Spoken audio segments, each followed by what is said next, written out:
এই ঐতিহাসিক রাজবাড়ী মাঠে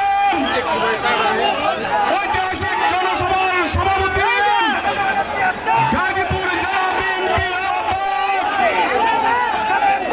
কেন্দ্রীয় ছাত্র দলের সাবেক সভাপতি কেন্দ্রীয় স্বেচ্ছাসেবক দলের সাবেক সাধারণ সম্পাদক ঢাকা বিভাগীয় কেন্দ্রীয় কমিটির সাবেক সাংগঠনিক সম্পাদক ছাত্র জননেতা জনাব এ কে এম ফজলুল হক মিলন ভাই